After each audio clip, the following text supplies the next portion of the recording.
You're listening to The Last Station, still transmitting love songs, no sponsors, no jingles, just a voice. Somewhere in the static, somewhere between memory and silence. Low crackle. If you're hearing this, that means you're still on the outside. Good. Stay there, tonight. I'm playing something the ministry doesn't want you to hear. It's a track they missed in the last sweep, a song older than the ban, before the scanners, before the checkpoints, before the silence. Soft hum of melody fades in and out, briefly like a heartbeat. I don't know how much longer I can keep broadcasting. They've scrubbed most of us off the air. But this frequency, it's old, analog, buried beneath the government noise. And for now, it's still mine. Do you remember what it felt like to hold someone's hand without fear, to hear your name spoken softly, not scanned into a database? Do you remember music that made you feel anything? Tonight, I'm not just spinning vinyl. I'm spinning memory. Echoes. Fragments of a world we're not supposed to talk about anymore. A world they say never existed. But I remember. And maybe you do too. So don't tune out. Stay with me. Because this isn't just a broadcast. It's a heartbeat. Track clicks into place. A warbled love song begins and cuts off suddenly. I remember the last Valentine's Day. It started like any other. Cheap chocolates, too many roses, too many people pretending they weren't lonely, couples filling cafes, kids sneaking kisses behind lockers, everything normal. And then came the sound of boots. They moved fast that day. Tactical sweeps through parks and plazas. A man was arrested for holding a handwritten card. A woman for touching her husband's face. We thought it was a mistake. An isolated crackdown. A scare tactic. It wasn't. I was on air when it happened. The feed dropped mid-song. I thought it was a glitch until I saw the first image, a bonfire of teddy bears and red envelopes outside a courthouse in Prague, a wall of roses crushed beneath riot shields. In Seoul, in Buenos Aires, lovers were forced to kneel and publicly denounce each other. And then Paris, I'll never forget it, a couple on a bridge. She kissed him, just once, just 1 second too long. They were dragged off by men in gray uniforms, faces masked, eyes unreadable. No one intervened. No one said a word. I turned off the music that night. For the first time in years, I couldn't play. I sat in silence, listening to the hum of dead frequencies, feeling something shift. It wasn't just the end of love. It was the end of permission. They didn't come with fire first. They came with quiet. Call clicks in, voice distorted with emotion. Is this live? Can anyone hear me? You're on. Go ahead. They took her. Who? My wife. We were at the crossing, just trying to get back home. She leaned over and kissed me. Just a kiss. And the scanners beeped, and suddenly they were there. The DER? I didn't even know they had agents at the checkpoint. They cuffed her, shoved her into the back of some van, told me not to follow. I haven't seen her since. Did they say where they were taking her? They didn't have to. Everyone knows now. If they say you're infected with sentiment, they send you for processing. She wasn't even crying. She just kept looking at me, mouthing, "Don't forget me." Over and over. Silence on the line. Do you still remember her? Every word, every breath. But it's getting harder. Some days I can't recall her laugh. Other days, I think I made her up. You didn't. She loved sunsets. She hated shoes. She used to sing in the shower, badly. Voice breaking. I'm not calling for help. I know there's no rescue. I just didn't want her to vanish without someone knowing she was real. She was. She still is. Call ends with a soft click. The signs were subtle at first. A missing playlist. An old jazz station replaced overnight by state-sponsored silence. Words quietly removed from online dictionaries. Kiss. Romantic. Beloved. As if language itself was infected. I got a letter once. An actual paper envelope. No return address. Inside was a photo, cut clean in half. A couple in a park, only one face left, the other erased. Not blurred, not censored, gone.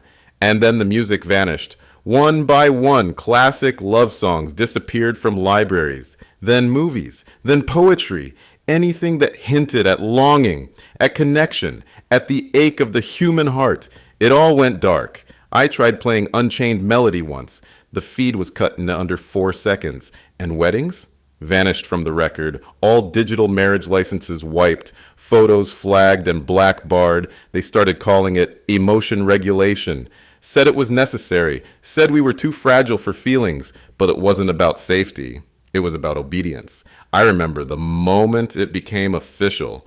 The broadcast wasn't scheduled. It hijacked every frequency, every screen, every device. A monotone voice, synthetic, genderless.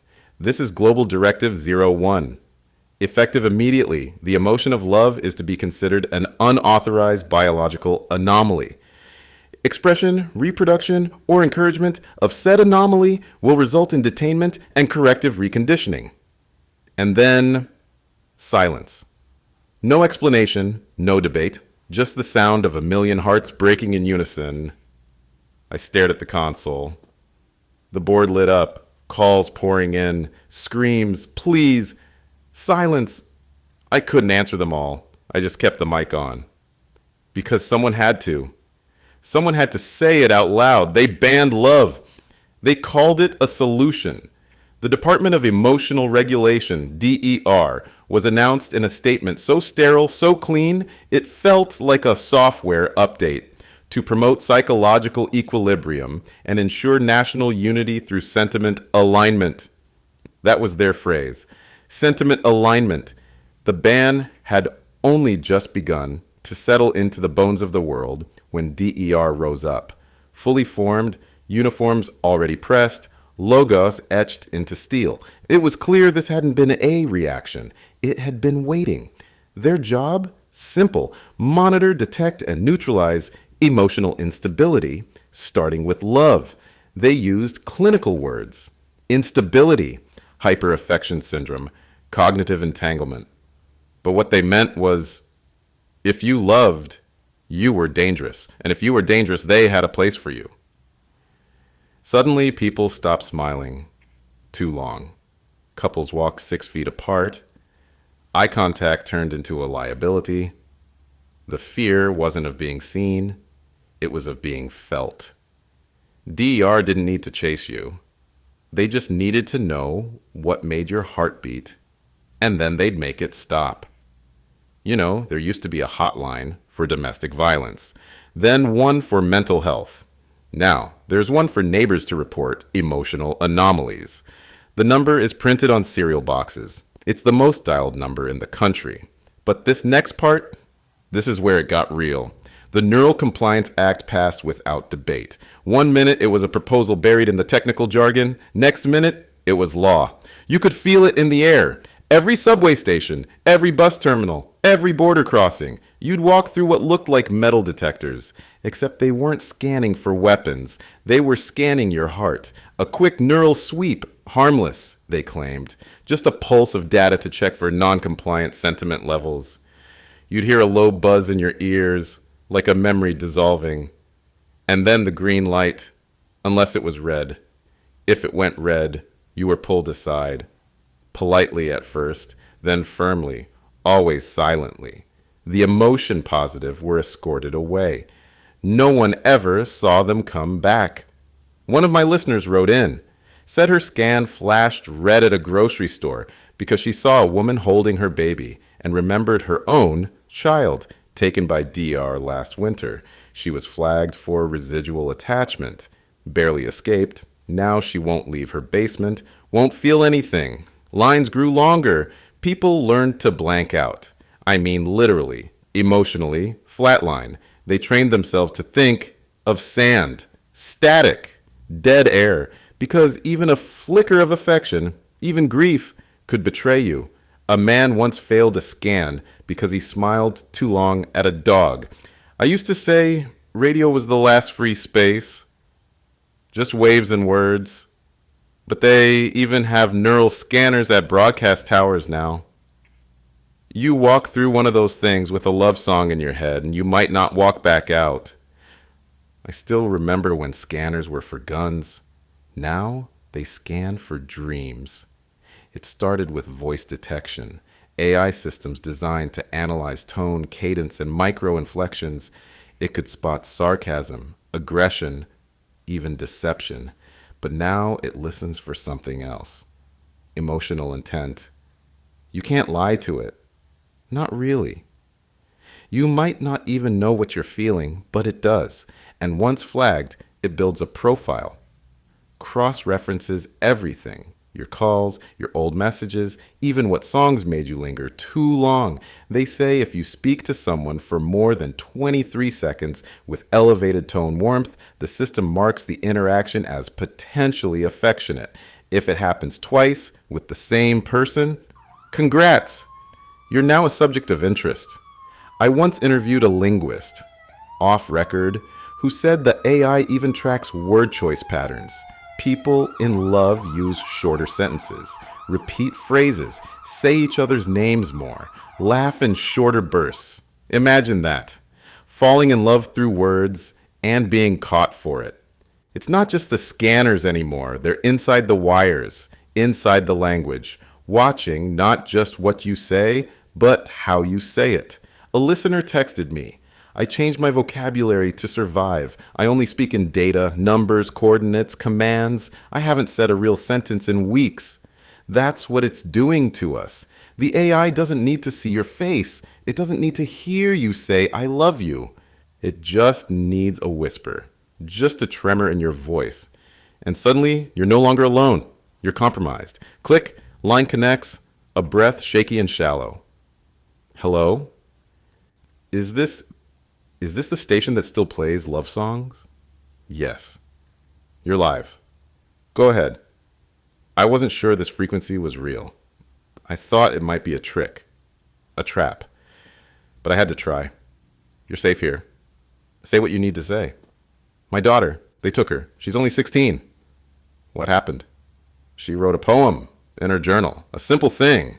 Something about the way her heartbeat changed when she saw him. A boy in her class. She never even told him. She just wrote it down. How did they find it? There's a new program at her school, emotional literacy screening. They made students upload private journals to prove they had compliant internal reflections. They flagged her entry. What did they charge her with? Possession of unregulated sentiment. Silence.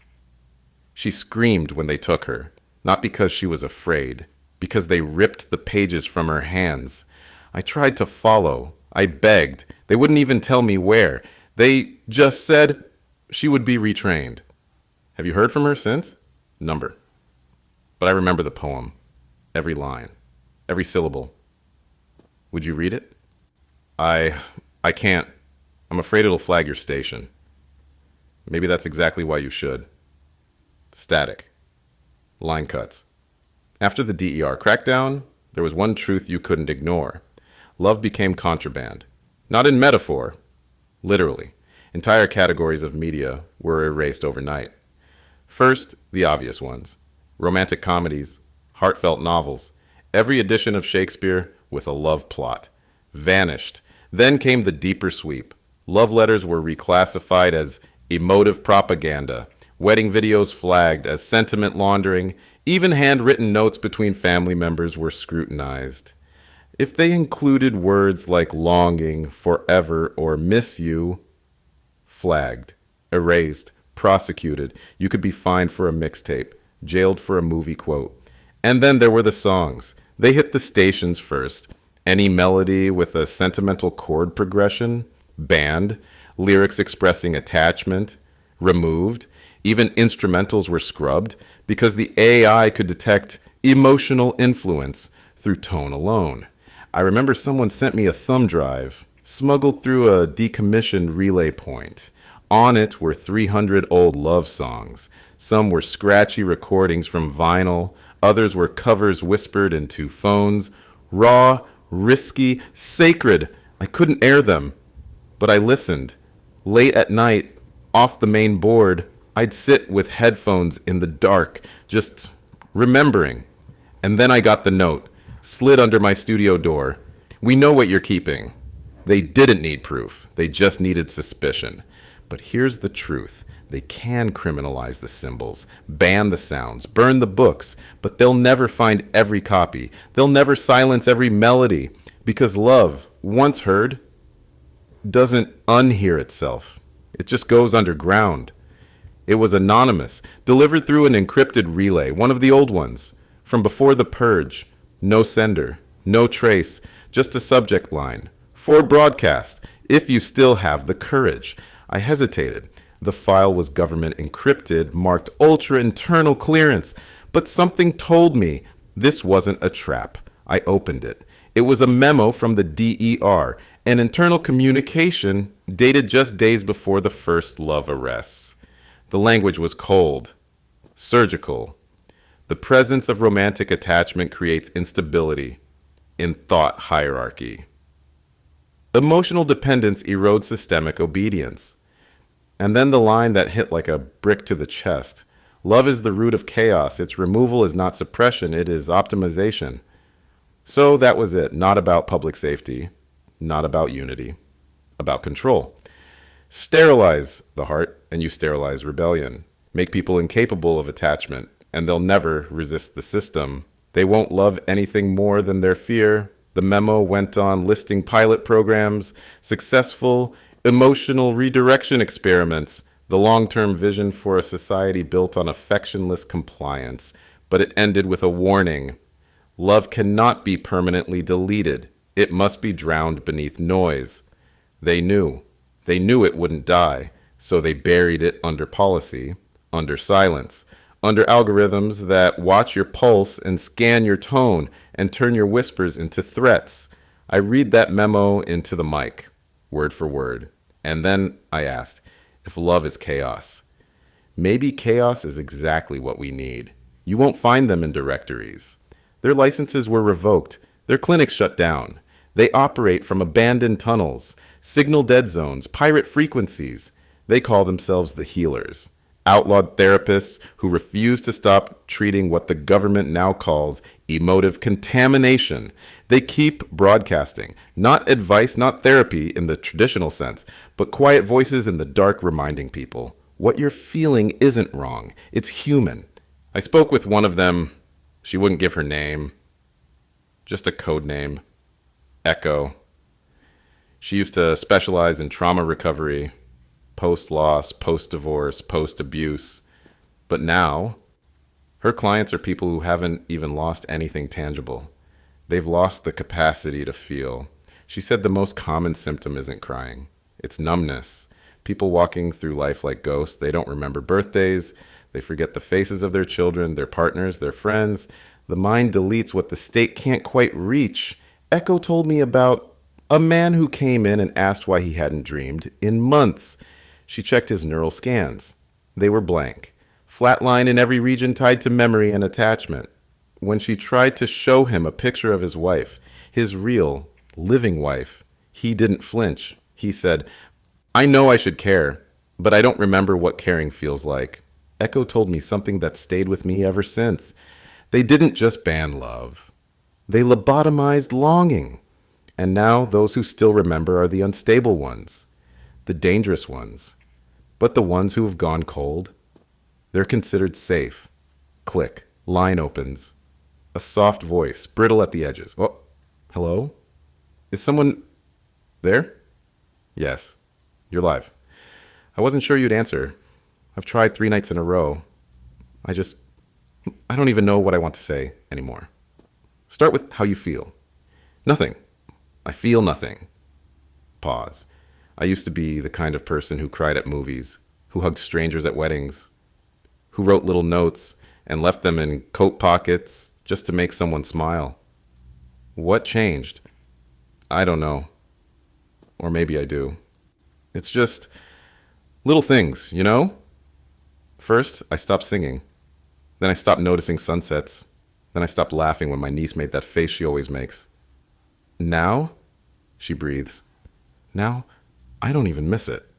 And that's the part that scares me, not the emptiness. The fact that I've gotten used to it.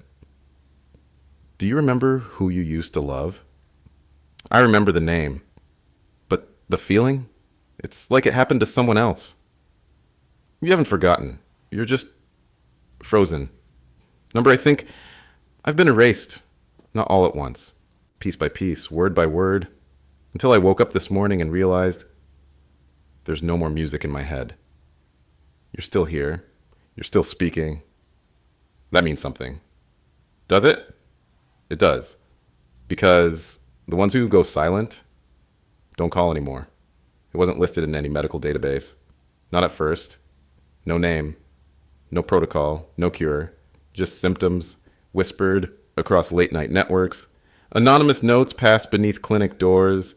Fragments of a condition that no one was supposed to talk about. But the therapists gave it a name anyway. Emotion withdrawal syndrome. EWS. It starts subtle. A slight disconnection from favorite memories. Food tastes different. Time feels slower or too fast. Familiar faces blur, voices dull. Then the body joins in, shallow breathing, sleep disturbances, disassociation. Eventually, the heart rate changes, not the rhythm, the range. It stops responding to stimulus. Joy, grief, fear flatlined. A listener once told me her husband fell into what she called a feeling coma. Not asleep, not brain dead, just unresponsive, sitting in a chair, eyes open, breathing, but completely gone inside. Doctors ruled out stroke, ruled out neurological trauma, and yet every test showed a collapse of the limbic system, the part of the brain responsible for emotional memory and regulation, the part that love lives in. Now it's spreading, quietly, steadily, like a fog rolling through the nervous system of the human race. And here's the terrifying part. The government knows. I've seen leaked DER medical reports listing EWS as a non-critical adaptation. They're counting on it, treating it as progress. Because if people feel nothing, they question nothing. They fight nothing. They remember nothing. But there's a side effect they didn't predict. When emotion dies in one part of the population, it grows louder in those who still feel. A scream in the dark becomes harder to ignore, and right now, the dark is getting crowded. There's a word they whisper in the reconditioning camps. You won't find it in official documents or recovery files. It's passed between patients in silence, murmured under breath. The hollowing, sentiment reprogramming, as the DER calls it, is advertised as a cure, a behavioral reset for those infected with pathogenic attachment patterns. But it's not treatment, it's deletion. I spoke with a technician once. He used to calibrate the neural overwrites, short bursts of ultrasonic feedback targeting the brain's emotional centers. They don't wipe memories. Not exactly. They just remove the connection to those memories. You still remember the person. You just stop feeling anything about them. Some survivors describe it like watching a movie of their life, except every scene is stripped of warmth. A child's first steps, a wedding vow, a kiss under rain, all there but silent, cold, meaningless. One woman said she remembered the birth of her son in perfect detail, but couldn't recall why she cried that day. Another described her husband like a character in a book she once read. Familiar but fictional. Those who resist often fracture. Their minds try to stitch the feeling back into the memory and break apart in the process. Dissociation, emotional collapse, in some cases, death. But most don't resist. Most become model citizens, compliant, predictable, empty. And here's the cruelest part. The government classifies them as recovered. They're given new jobs, new identities, new assignments. But they walk like shadows. They speak without texture. They smile without weight. And when you look into their eyes, they don't blink the same. They're still here, but something else is living behind their face. Click. A man's voice. Slow, unsteady. I didn't want to call. I've been listening for weeks, hoping someone would say, what I can't stop seeing. Go ahead. You're safe here. My wife, she went through the program. You mean reprogramming? Yes. They caught us. Someone turned us in. Said they saw her hugging our daughter too long in the garden. We were given two choices, compliance or separation. You chose compliance? I thought I was saving her. I thought it would be better than losing her. I was wrong. What happened? She came back. Different. The same eyes. The same laugh. But empty. Like she was mimicking herself. Like her body remembered how to move, but her heart didn't know why. He pauses. And then one night our daughter crawled into bed with her. She whispered, I love you, Mommy. My wife sat up, looked at her, and she said, who is she? I'm sorry. She looked me in the eye and said, why is there a child in our bed? Silence. She doesn't know her, doesn't want to. When I try to explain, she gets agitated, says I'm trying to implant false memories. Have you tried reminding her? I show her photos, videos, crayon drawings with mommy and shaky handwriting. And she smiles politely, like I'm telling her about a stranger. He chokes back something. My daughter still says I love you every night. And my wife just says thank you. Line opens. No introduction. Just a voice, shaking, but sure. I still remember her. That's a rare thing these days. I know. That's why I called. Because I'm not supposed to. Tell me. She had freckles across her nose. Laughed like thunder during summer storms. She'd leave notes on my pillow that just said, you're still here. Thank you. Beautiful. They came for me last year, said I was flagged. Emotional recurrence at statistically dangerous frequency. Whatever that means. It means you remembered. They tried to reset me, hooked me up to the machines, ran the pulses, showed me 1,000 images of strangers with her face, told me it was all a dream. But you resisted? I did. I don't know how. I counted her freckles in my head like they were prayers. I played her laugh on loop in my mind. I whispered her notes to myself like scripture. They say only a fraction ever hold on. I'm not whole. They took something. I don't sleep much. I flinch when I see my own reflection. But you still remember. I do. And every time I say her name, it echoes inside me like a signal through the dark. What was her name? Leah. Thank you for saying it out loud. If she's out there, if somehow she hears this, I just want her to know I didn't let go. Static hums gently, then fades. It didn't start with a speech. It started with static. At first, just a flutter. A frequency no one claimed, humming, faintly beneath the regulated broadcasts. You had to listen closely, turn the dial just right, past the white noise, past the silence, and then there it was, a voice, cracked, unfiltered, real, reading a poem. Not a call to war, not a manifesto, just someone whispering a verse into the dark, a single line of longing, carried across the empty frequencies. It only lasted 15 seconds before the DER cut the signal, but it was enough.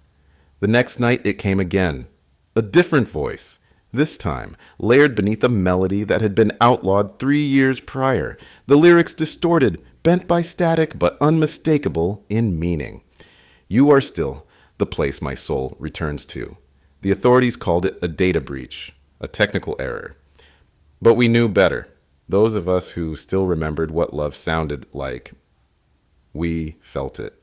Then it grew. More voices, more songs, pirate frequencies rising like ghosts, each broadcast lasting seconds, maybe minutes, before being scrubbed out by DER signal jammers. But every time, it came back stronger, bolder. They weren't broadcasting for attention. They were broadcasting for memory. And when people started recording those fragments, trading them, memorizing them like sacred texts, something cracked in the quiet world we'd been forced to live in.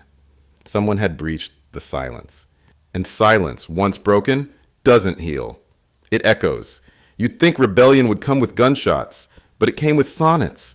The broadcast got smarter, shorter, layered with metaphor and rhythm. The DER's AI scanners were fast, designed to flag explicit sentiment, so the rebels shifted tactics. No confessions, no declarations, just poetry, love disguised in cadence, each word carefully chosen to slip through the filters. They weren't just broadcasting feelings, they were hiding them. In verse, in meter, in half-remembered lines that meant everything, only to those who had once loved. A woman emailed me a transcript she caught during a midnight transmission. It read, "I never said I missed you, but I still glance at the chair you used to sit in." That was it. A single line. Yet it spread like wildfire. People copied it onto scraps, etched it onto the backs of ration cards, whispered it into mirrors like a prayer. The DER couldn't flag it. It meant nothing in isolation, but to those who knew, it meant everything. The rebels began embedding code into their messages, layered rhythms timed to match Morse pulses, creating a parallel language of emotion, a language the scanners couldn't read. But the heart could. I called it the code of the heart. And once it began, you couldn't unhear it. Every heartbeat felt like a drum. Every silence became a stanza. The air itself turned traitor, carrying forbidden meaning between strangers who never dared look each other in the eye. They said love was gone, but they forgot something. Poetry survives even in cages. At first, no one knew who was behind the broadcasts. The DER blamed foreign agitators, religious zealots, remnants of outlawed art collectives. But then, the name surfaced. Soft at first, passed between pirate broadcasters and code until it burst into open transmission like thunder. The Pulse, a decentralized collective. No leaders, no central location, just nodes, people with equipment, passion, and the one thing the government couldn't sterilize, memory. The Pulse began hijacking dead frequencies, bands abandoned by the government after the love ban, assumed unusable. They used obsolete towers, old analog equipment, spliced signals through rusting antenna farms no one remembered still existed. And then they did the unthinkable. They cracked a national broadcast node. For 11 full minutes, every public station, every city, every home played the same thing. A recording of two people laughing. Just laughter. No names, no message, no call to action. But it was real, unscripted, unpolished, unpermitted. The DER spun it as a psychological operation, a foreign attack designed to destabilize citizen morale. But they never traced it, never found who leaked it. The Pulse doesn't fight with guns. They don't wear uniforms. They don't march in streets. They whisper. They remix. They remember. Their motto, repeated in code across dozens of signal hijacks. If they erase the words, we'll teach the rhythm. You know what that means? It means they've already won something, because control depends on silence. And the Pulse? They've made the silence bleed. Line opens. The voice is shaky, urgent. Is this still live? Are you still broadcasting? Yes, you're on the air. I think I heard her. Who? My wife. Or maybe not my wife anymore. It's been almost 2 years since the reclamation units came for us. I was marked clean. She wasn't. Go on. They said she was too far gone. Too many emotional infractions. Too much attachment. I was told she'd be reconditioned. I thought that meant she'd forget me. Or worse. And now? 2 nights ago, I was scanning old radio bands. Just noise and hum. Then, on channel 91.3, I heard a voice. Garbled. Cut in and out. But I knew it. How? Because no one else called me by that name. No one else ever pronounced it like she did. Like it meant something. What did she say? It wasn't much. Just one sentence. What was it? Deep breath. I still wait in the place you said you'd never forget. A message? I don't know, but I recognize the background. Wind, buoy bells, and that sound she used to make when she was nervous, clicking her tongue 3 times. Do you think she's alive? I know she is, and she remembers. Then go. Where? Wherever the memory still echoes. It was always coming. The DR let the pirate broadcast breathe just long enough to listen, to map, to trace.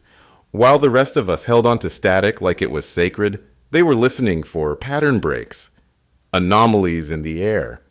And then, overnight, frequencies started vanishing. Not with fanfare, with silence.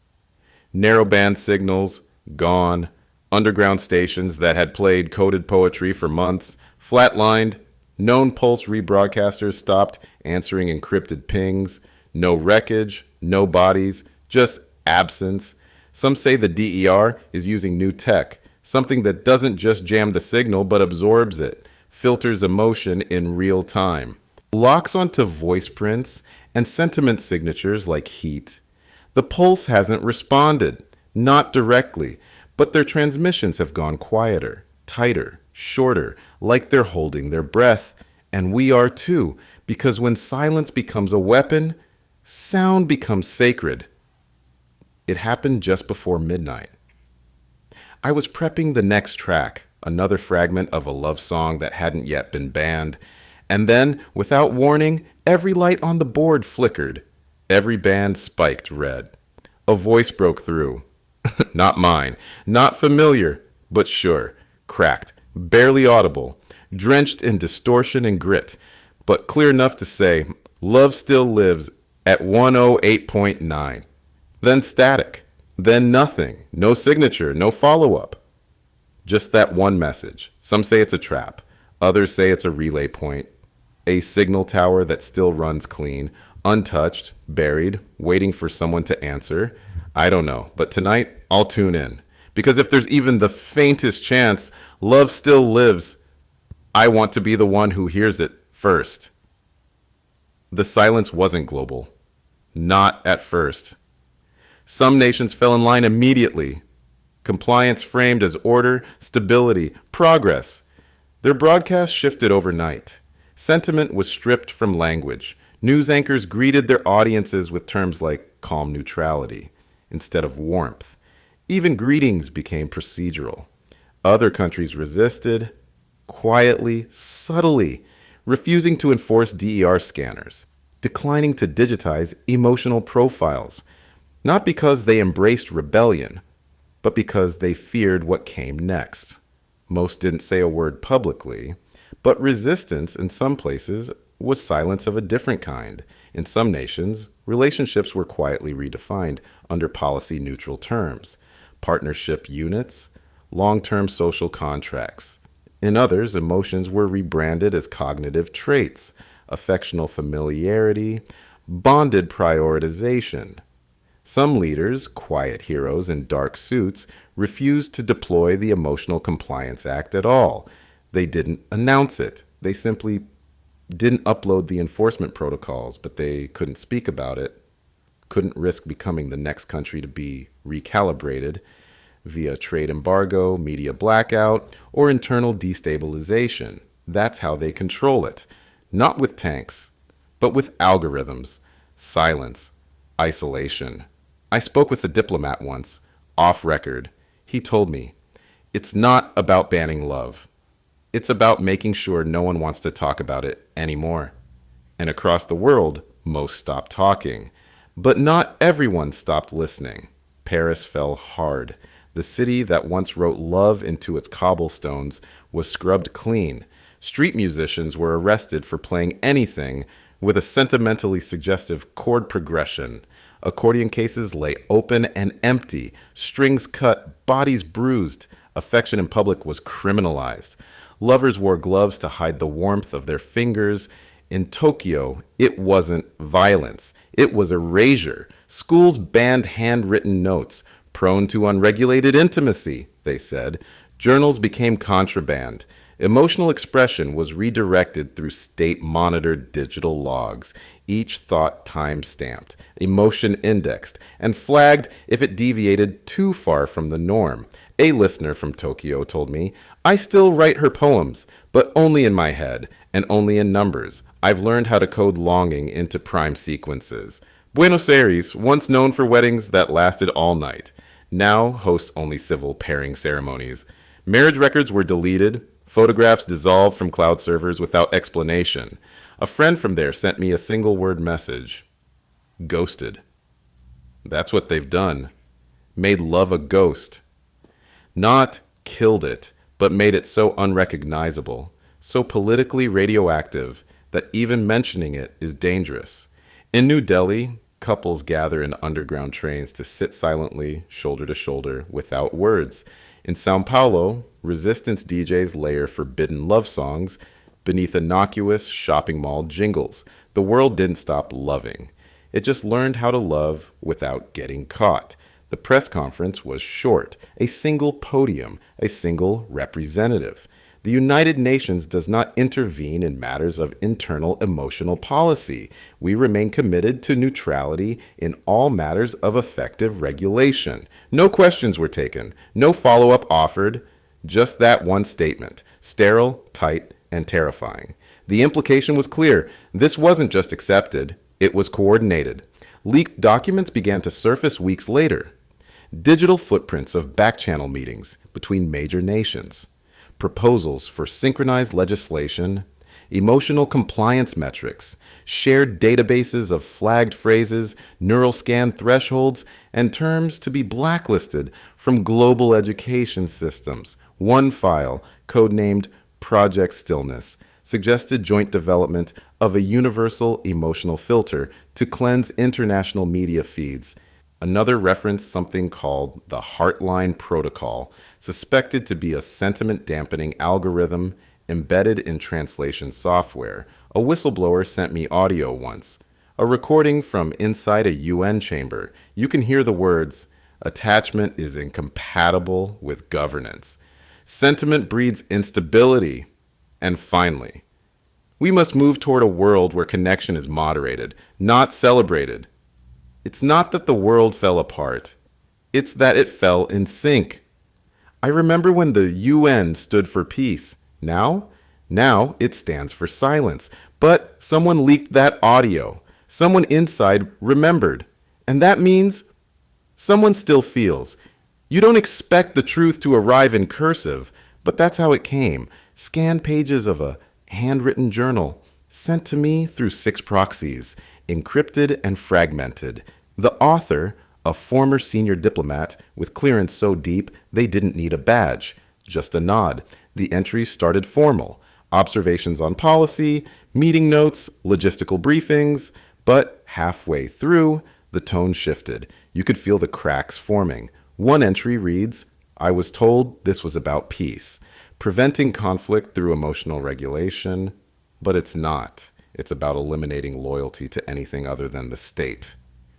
Another, "I watched a mother testify against her own son. She said, they told me it would make the ache stop. She never cried. She just stared, like someone had turned off the stars." Then this, "Love was never the target. Love was the shield. The real threat is memory. Memory gives people something to protect. And people who protect something are harder to control." In the final entry, she writes, "They asked me to speak at the summit, to say the ban was necessary. Instead, I'm sending this. If it reaches you, then I still remember him. And if I remember, maybe I'm not completely gone." No signature, no name, just that final line scribbled across the back page. If they erase everything else, let this be the last thing they fail to burn. It started as a flicker, a grainy, pixelated stream, leaked by a rogue broadcaster in the northwest sector. The location pinged briefly on satellite relays before dropping, but not before the image spread. A wooden wedding chapel on fire. No voices, no music, just the slow collapse of something sacred. And in front of it, someone had placed a single folding chair.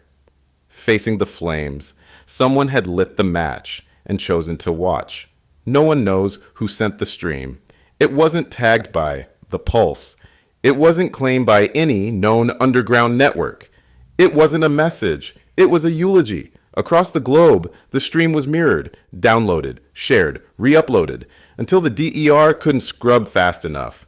Some saw it as surrender. Others saw it as defiance. But I saw something else. In the flames, you could see stained glass shatter. A glint of gold. A melted band. And just before the final beam collapsed, a flash of two silhouettes, hands clasped, fused in the ash.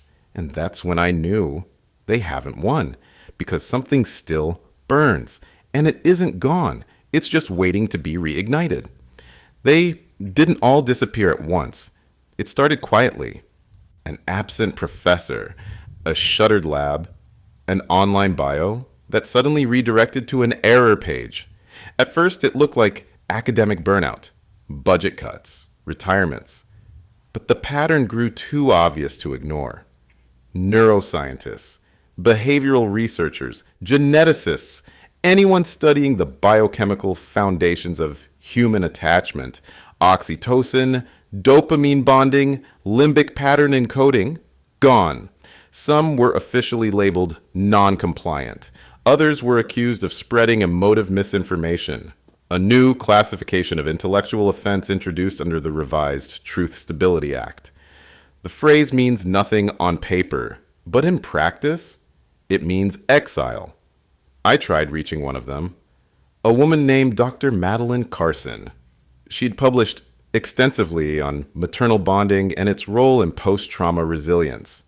Her last public appearance was a panel discussion on emotional suppression and neurological atrophy. 2 weeks later, she vanished. University records deleted, workplace scrubbed. Her name never even shows up on staff rosters anymore.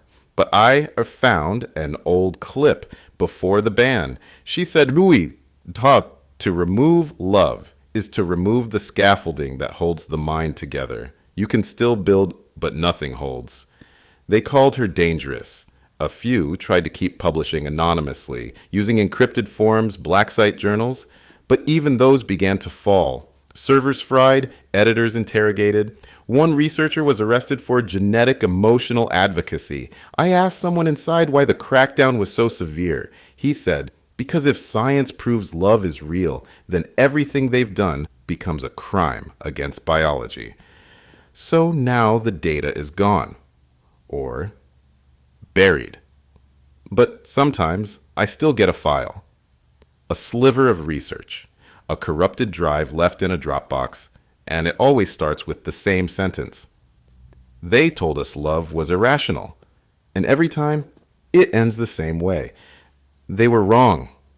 It was supposed to be a breakthrough, a multi-year cross-institutional study on the societal impact of sustained romantic attachment. Over 10,000 participants, decades of data, published by one of the most respected behavioral research coalitions in the world. And then, redacted. The version that leaked came as a PDF, sloppy scan, full of artifacts and distortion. Large black boxes covered entire paragraphs. In some places, the formatting glitched. Lines overwritten by static code. Symbols where numbers should have been. But what survived was enough. Sections described a direct link between romantic bonding and long-term physiological stability. Fewer autoimmune disorders. Lower rates of cognitive decline. Increased neuroplasticity. Children raised in affectionate environments had more robust language development and stronger empathy markers. Even more disturbing, removal of romantic attachment showed accelerated tissue degradation in emotion-linked brain regions. Not metaphorical, actual atrophy. The study called this bond suppression decay. One line, buried in a chart caption, stood out. Prolonged emotional disconnection may act as an artificial form of neurological aging. That was the moment I stopped scrolling. Because that wasn't just about feelings. That was about extinction. A note at the end of the paper, unsigned, handwritten, jammed between two blackout blocks, read, "They will never let this see daylight. But if you're reading this, preserve it, burn it into your blood. Love is not decoration, it is infrastructure." The document is now classified, not by law, by fear. They thought they'd buried it. The World Emotion Project was dissolved 8 years ago. On paper, it was a collaborative effort between neuroscientists, anthropologists, and AI ethicists to quantify the emotional patterns that define humanity. What they were really doing, trying to build a map of the soul. It started small, measuring the chemical echoes of grief, joy, connection. But then the simulations began, predictive models, AI networks fed millions of emotional profiles to forecast not just behavior, but identity. The theory, every human had an emotional fingerprint, unique, immutable, and if you could predict how someone loves, you could control them. When the pulse leaked the files, they came like a flood, emotion tracking blueprints, early neural implants, internal memos ranking which emotions were easiest to manipulate. Joy was unpredictable, fear too volatile. But love is the most consistent and therefore the most dangerous. They tested algorithms that could simulate emotional presence, voice assistants that whispered comforting phrases in dying dialects, chatbots that could form attachment over time. All of it aimed at replacing something they no longer wanted humans to need. Each test ended the same way. The AI couldn't replicate it because real love required real memory, and memory wasn't programmable. One Pulse engineer sent me a fragment, a recovered file, a looping simulation of a mother saying goodnight to her child. No matter how advanced the code got, the child never responded. The caption underneath read, "Emotion is not an input, it's an echo.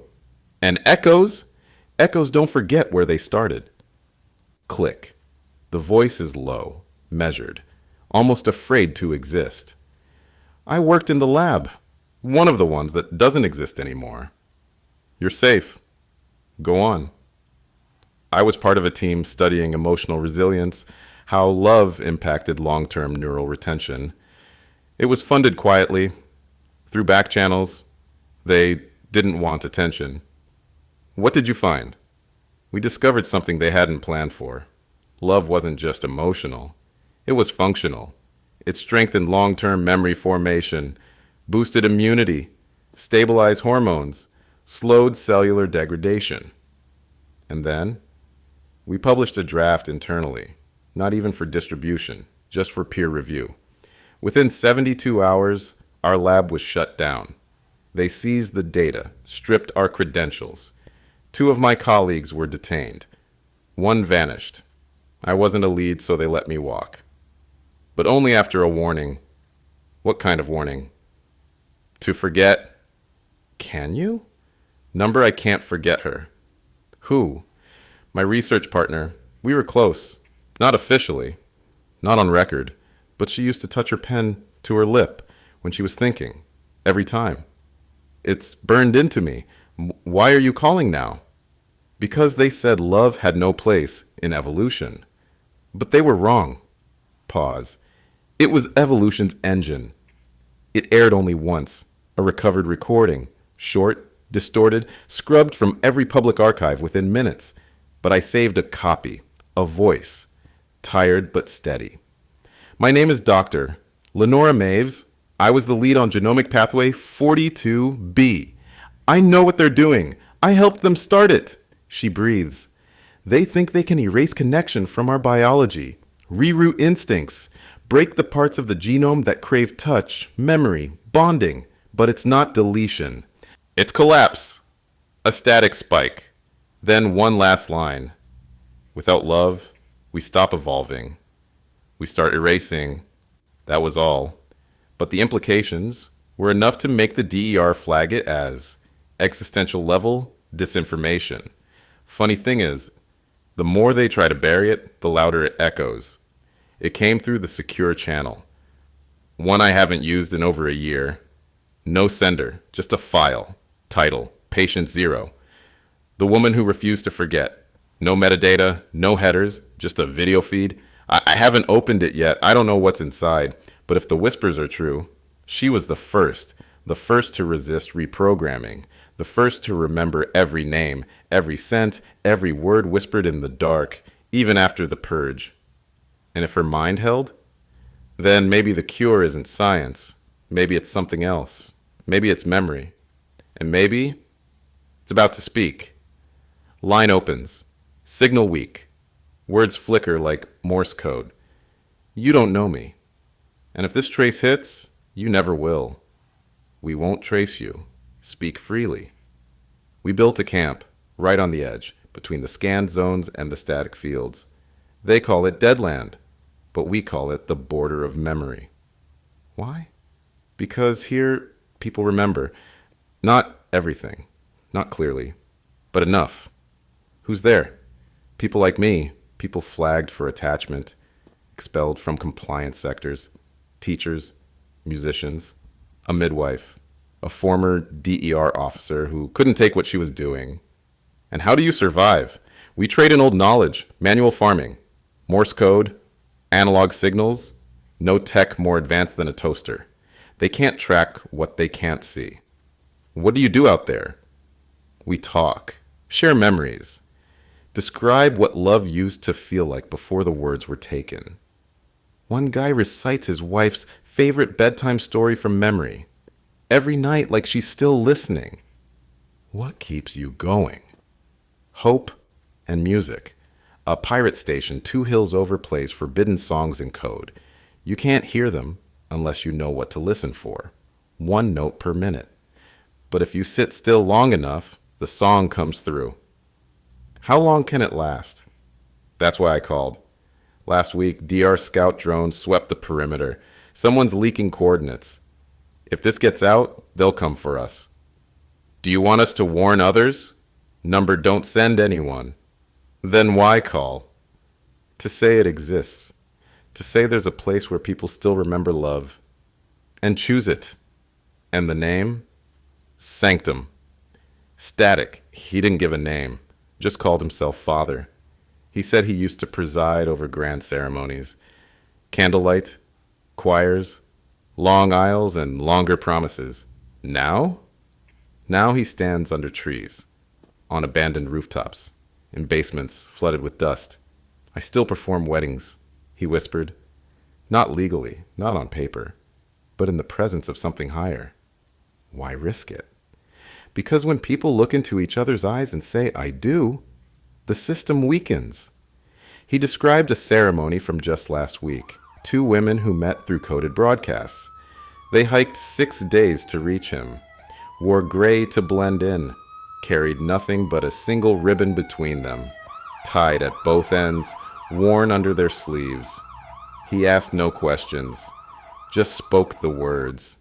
Do you bind your memory to hers, even if the world forgets you both? They answered together, always. Then he tied the ribbon around their wrists and told them to run. He says he never stays in one place for more than a day. He keeps no written records, but he remembers every face, every voice. Marriage, he said, was never about government permission. It was about memory, about choosing someone and telling the universe, this one. What would happen if they found you? They'd erase me. And what happens if they don't? They'll never stop looking. She called herself Mara. Her voice trembled, not with fear, but with something older, something deeper. I gave birth last year, she said, in a drainage tunnel, 5 miles from a compliance checkpoint. Alone? Number my partner was with me. We were fugitives, both flagged for emotional insubordination. We conceived in hiding. Every medical risk said we shouldn't. Every warning blared. But he looked at me one night and said, if love is outlawed, then love is rebellion. What happened after the birth? She was perfect, small, loud. She cried like she was daring the world to find her. And now, we're still running. Every day, changing locations, changing names. But her laugh gives us away. They're looking for her? She's classified as unauthorized life form because she wasn't registered through emotional neutral protocols, because she was born from love, and the father, gone. They found us 3 months in. He bought me time. I haven't stopped running since. Why come forward now? Because she laughs louder every day. And I realized she's not a secret. She's a message. A message to who? To everyone who forgot what joy sounds like.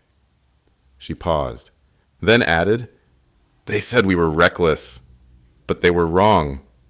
She breathed. We were proof. Somewhere along the northern coast, there's a lighthouse that hasn't blinked in years. Not for ships, not for storms, but every night, at exactly 3:17 a.m., its signal pulses, not with light, with poetry, encrypted fragments of verse transmitted on rogue bands, disguised as weather updates, hidden in static, each line pieced together by those who know where to listen. They call it the flame. It began as rumor, a whisper from sailors, from smugglers, from lost travelers who swore they heard voices layered beneath the tides, lovers speaking to each other through broken meter. But it wasn't until last winter that the underground confirmed it. A rebel couple had taken shelter in the ruins of an old lighthouse, one long since removed from state registries. They were flagged for high-risk emotional bonding. They refused separation, so they ran. And now, every night, they send one another poetry through the air. Lines like, "Even if the sea forgets our names, your breath still bends the wind." Or, "They taught me silence, but you taught me how to hear again." Sometimes their voices blend, one reciting, the other answering, a duet in defiance. No manifesto, no threats, just intimacy, broadcast like signal flares. The DER tried to trace it, failed, tried to jam it, failed, so they labeled it folklore, dismissed it as auditory hallucination caused by isolation fatigue. But for those of us tuned in, it's not a myth, it's a lifeline, and every time it plays, it reminds us that love doesn't need to shout. It only needs to repeat. Tonight, something changed. I just finished logging the call about the hunted child when the console lights dipped, just for a moment, barely enough to notice. And then beneath my own voice, another one. Layered. Software. Familiar. It was them. The Lighthouse lovers. Their signal had merged with mine. I didn't reroute it, didn't request it. It just happened. At first I thought it was interference, cross-channel noise. But then I heard the words, "If you're listening, you've already remembered." And then another voice, hers, "If memory lives in signal, then let's live forever." The lines weren't poetic this time. They were direct. For me, for you, for anyone still out there with a heart that hasn't flatlined. And then they said, 108.9 is not alone anymore. The station frequency, the one I've been broadcasting from in the dark, wasn't solitary. It's part of a mesh, a hidden network. Stations that were thought dead, towers thought collapsed, a buried constellation coming back to life. I don't know how they found me, but I know what they were saying. It's time. Time to link. Time to unify. Time to rise. Not with weapons, not with war cries, with whispers, with memory, with frequencies built from feeling. And if you're hearing this, you're already part of it. It came without warning. A high-pitched tone clipped my intro mid-sentence, then crackling, faint breath, and finally a voice, shaking. "Don't cut me off, please. I don't know how long I've got." "Your live? Go ahead." I worked inside DER for 8 years. Enforcement, not strategy.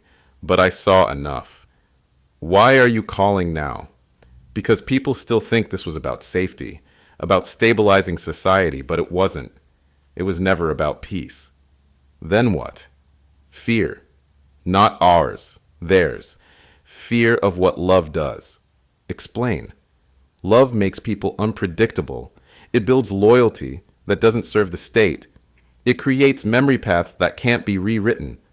He paused, voice thick with something heavier than fear. They ran projections, predictive behavior models.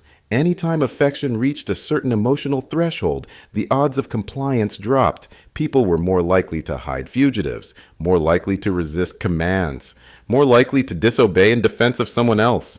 And that was a threat? That was the threat. So they banned it? No. Worse.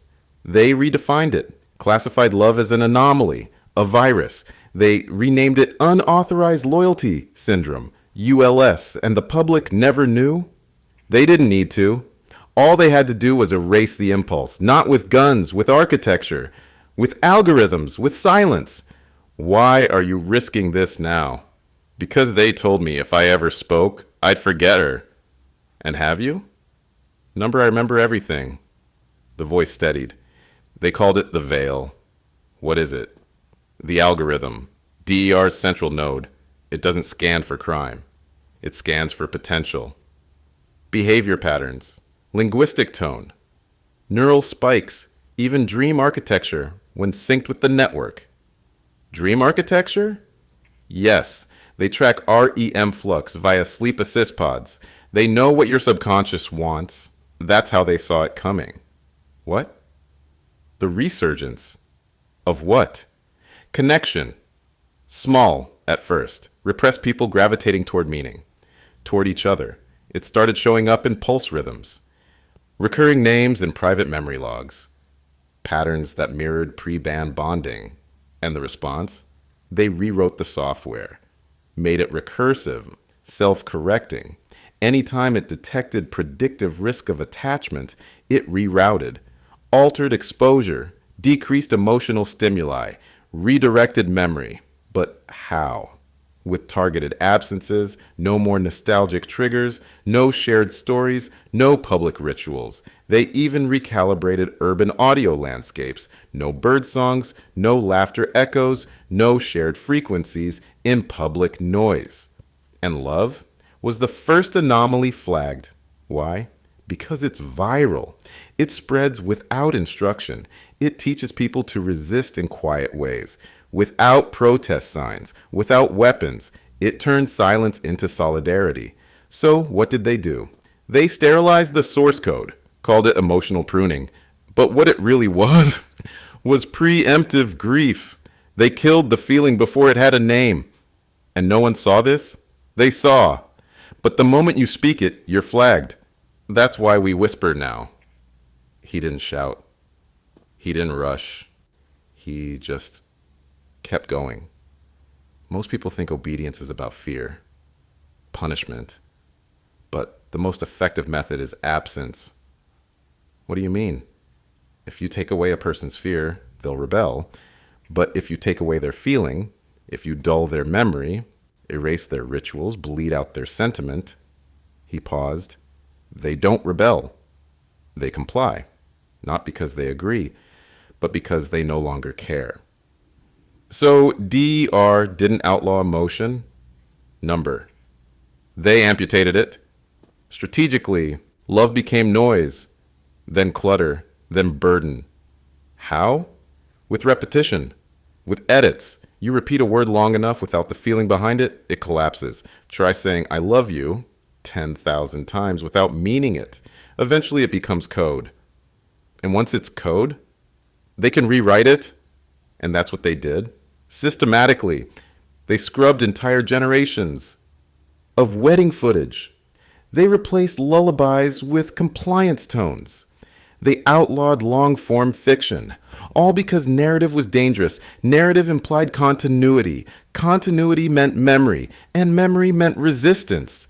He exhaled. They didn't need to make us obey.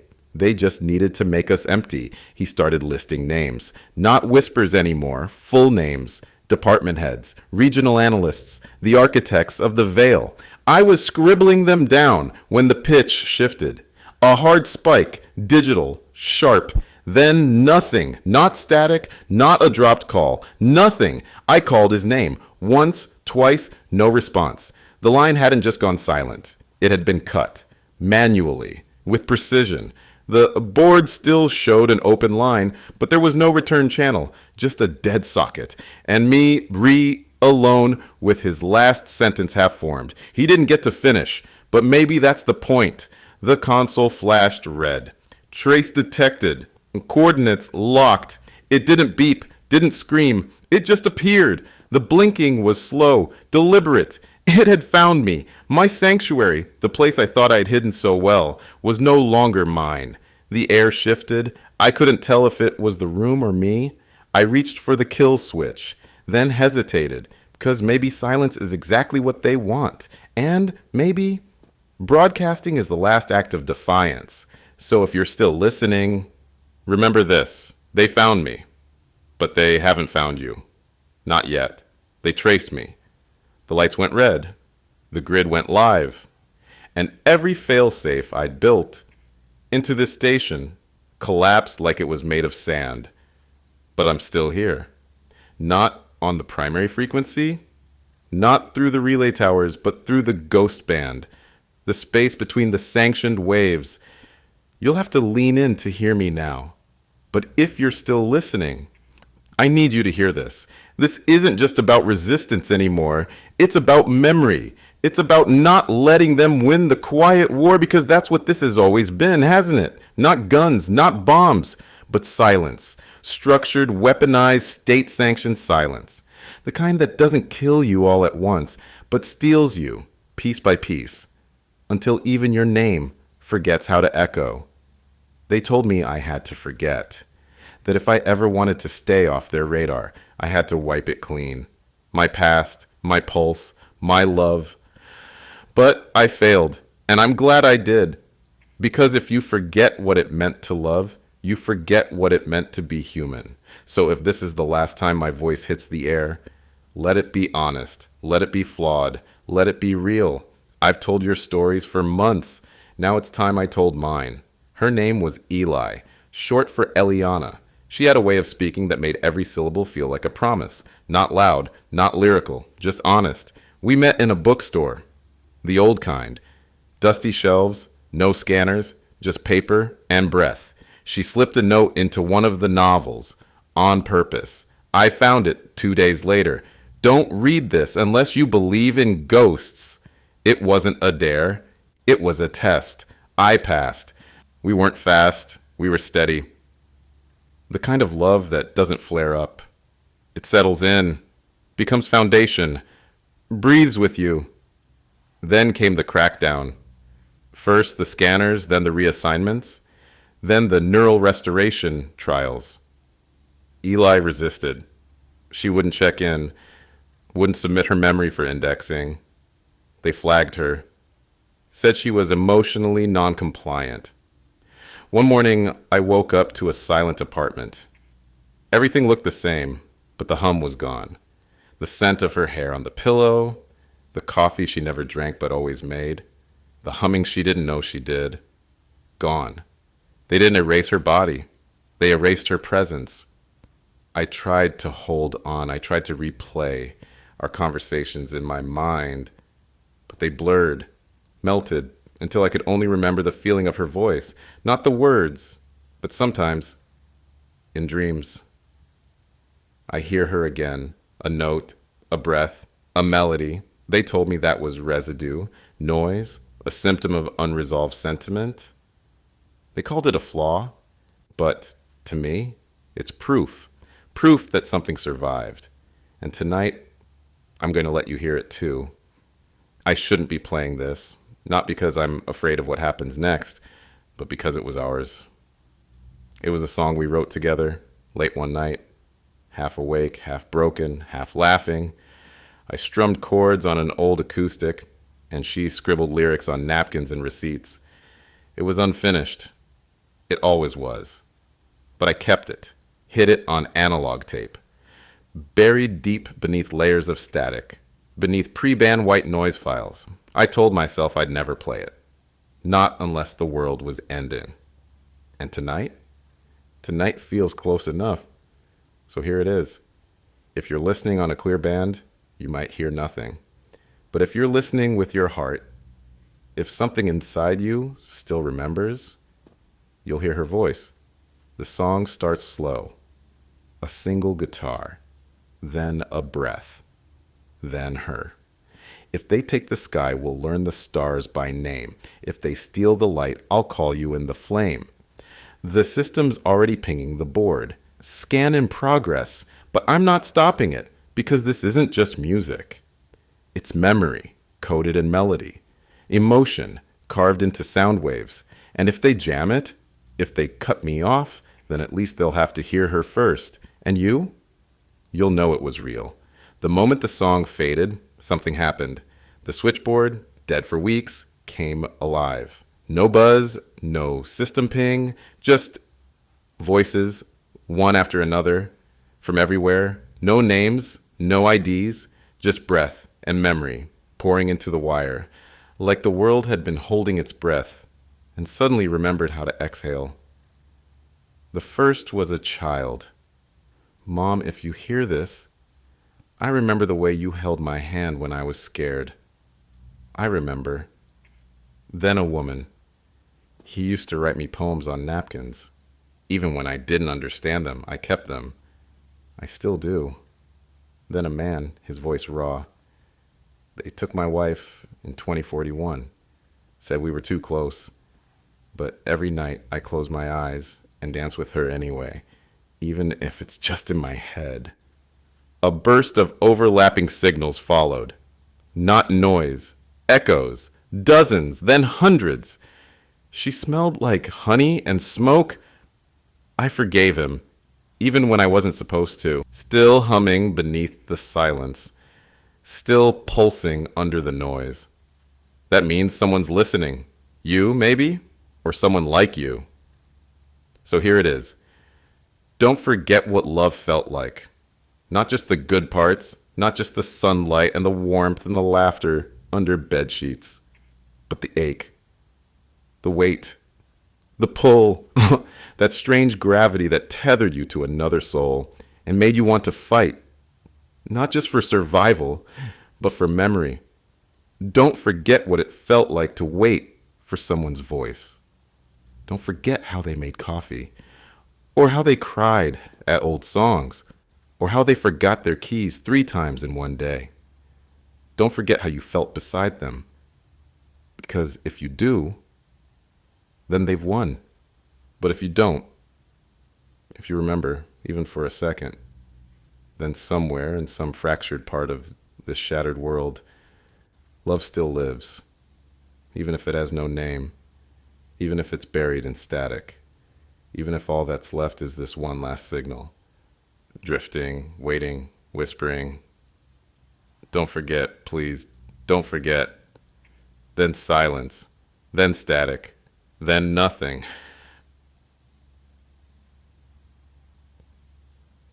Let me know if you'd like this entire final signal arc compiled into a single seamless performance script, ready for voiceover. So if you're still out there, still tuned in through the static, maybe you haven't forgotten. Maybe that's all it takes. They tried to bury it, the voices, the names, the warmth we carried in silence, but memory is stubborn. And love leaves echoes. Now I'll ask you something, not as a broadcaster, but as someone holding the same darkness in their hands. What's the one thing you refuse to forget, even if the world demands it? Think about it. A scent, a voice, a laugh that's only yours to remember. Because here's the truth. We were never meant to survive alone. And if this broadcast reached you, even by accident, then you were part of something bigger, something that still breathes. Before this frequency goes quiet, I need you to do one thing. Drop your answer in the comments. Let the others know they're not alone. Subscribe for more signals like this, stories that were never supposed to surface, and share this with someone you care about, because some memories deserve to be heard, not hidden. Until next time. If there is a next time, keep listening. And whatever you do, don't forget what love felt like.